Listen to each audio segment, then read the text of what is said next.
কেকেআরকে নেতৃত্ব দিতে চান রোহিত। আইপিএলের আগে কেন একথা বললেন রোহিত শর্মা? মুম্বাই ইন্ডিয়ান্সকে নেতৃত্ব তিনি দেবেন না। হার্দিক পান্ডিয়ার হাতে রিমোট কন্ট্রোল তুলে দেওয়া হয়েছে। হার্দিক মুম্বাইয়ের ক্যাপ্টেন করায় দারুণ বিতর্ক তৈরি হয়েছিল। রোহিত শর্মার হাত থেকে নেতৃত্ব কেড়ে নেওয়া কি ঠিক সিদ্ধান্ত হলো? এমনই প্রশ্ন সব ঘোরাফেরা করছে। এরই মধ্যে রোহিত শর্মার পুরনো একটি সাক্ষাৎকার ভাইরাল হয়েছে।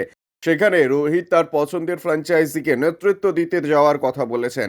যদিও মুম্বাই ইন্ডিয়ান্স ছেড়ে যান, তাহলে এই ফ্র্যাঞ্চাইজিকে নেতৃত্ব দেবেন হিটম্যান। এত পর্যন্ত পড়ার পরে কৌতূহল বাড়তেই পারে, কোন ফ্র্যাঞ্চাইজিকে নেতৃত্ব দেওয়ার কথা বলেছেন রোহিত।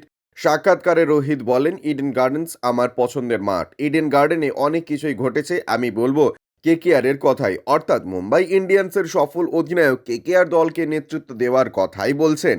এদিকে রোহিতের হাত থেকে নেতৃত্বের ব্যাটন হার্দিকের হাতে তুলে দেওয়ার প্রসঙ্গে মুম্বাই ইন্ডিয়ান্সের নব্য অধিনায়ককে বলতে শোনা গিয়েছে, যে যাই বলুক আমার মনে হয় না কোনো সমস্যা হবে, কারণ আমাকে সাহায্য করার জন্য রোহিত সবসময় এগিয়ে আসবে। একই সঙ্গে রোহিত আবার ভারতীয় দলের অধিনায়ক, সেটা আমার এবং দলের জন্য অনেক গর্বের ব্যাপার। টিম ইন্ডিয়া ও মুম্বাই ইন্ডিয়ান্সের অধিনায়ক হিসেবে রোহিতের অবদান সবাই জানে। এবার ওর পরম্পরা এগিয়ে নিয়ে যাওয়ার দায়িত্ব আমার। ব্যুরো রিপোর্ট, ইউজে নিউজ।